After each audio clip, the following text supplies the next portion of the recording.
सन्मति के अनुसार पवित्र सुसमाचार। यीशु ने महायाजकों और जनता के नेताओं से कहा, तुम लोगों का क्या विचार है? किसी मनुष्य के 2 पुत्र थे।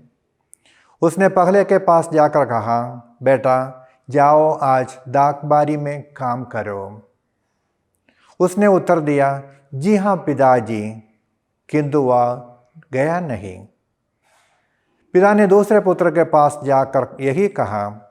उसने उत्तर दिया, मैं नहीं जाऊंगा, किंतु बाद में उससे पश्चाताप हुआ और वह गया। दोनों में से किसने अपने पिता की इच्छा पूरी की? उन्होंने यीशु को उत्तर दिया, दूसरे ने। इस पर यीशु ने उनसे कहा, मैं तुम लोगों से कह देता हूँ, नाकेदार और वेश्याएं तुम लोगों से पहले ईश्वर के राज्य में प्रवेश करेंगे। यूहन्ना तुम्हें धार्मिकता का मार्ग दिखाने आया और तुम लोगों ने उस पर विश्वास नहीं किया, परंतु नाकेदारों और वेश्याओं ने उस पर विश्वास किया। यह देखकर तुम्हें बाद में भी पश्चाताप नहीं हुआ और तुम लोगों ने उस पर विश्वास नहीं किया। प्रभु यीशु का सुसमाचार। क्रिस्त में प्यारे भाइयों बहनों, कुछ समय पहले एक दिन मैं अंबाला से दिल्ली आ रहा था। ट्रेन के कंपार्टमेंट में मेरे सामने कई फौजी लोग बैठे हुए थे। कुछ समय बाद रास्ते में चाय बेचने वाला एक आदमी पहुंच गया।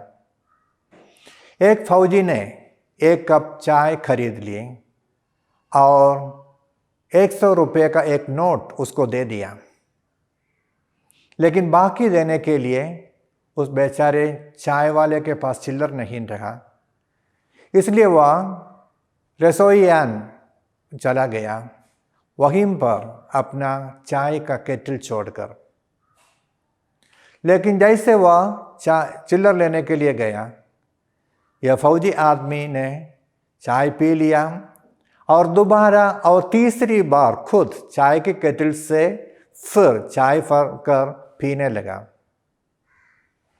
बाद में वह चाय वाला वापस आया और बाकी देखकर वह चला गया। लेकिन यह सब देखकर मैंने उनसे कहा, देखो मैं अंबाला छावनी में रहने वाला आदमी हूँ और छावनी में कई जगह पर लिखा है, ईमानदारी, वफादारी, शराफत फौज की बुनियाद।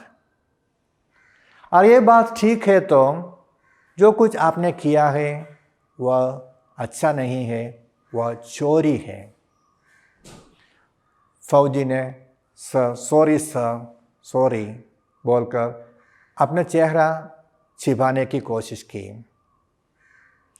प्यारे भाई बहनों, हम सब चाहते हैं दूसरों से ईमानदारी, लेकिन क्या मौका मिलने पर हम भी इसी प्रकार बेईमानी कभी न कभी नहीं करते हैं? आज के सुसमाचार में हमने 2 बेटों की कहानी सुन ली। पिता ने इनसे कहा, आज तुम जाकर दाखबारी में काम करो। पहले ने कहा, जी हाँ मैं जाऊंगा, लेकिन वह नहीं गया। दूसरे ने कहा, मैं नहीं जाऊंगा, बाद में पश्चाताप करके वह काम के लिए चला गया। हम इन दोनों में से किसी के समान हैं।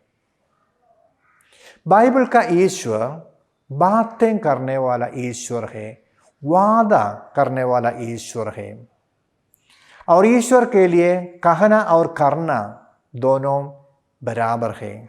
जो कुछ उन्होंने वादा करते हैं उसी प्रकार वह पूरा भी कर देते हैं। और ईश्वर हम इंसानों से यही चाहते हैं कि हम उनकी बातें सुने। सुनने का मतलब यह नहीं है कि हम अपने कानों से ग्रहण करें, उसके अलावा जो बातें हम सुनते हैं उसका आज्ञाकारी भी बन जाए। लेकिन आदम से लेकर अब तक हम जानते हैं कि आज्ञाकारी बनना बहुत मुश्किल है।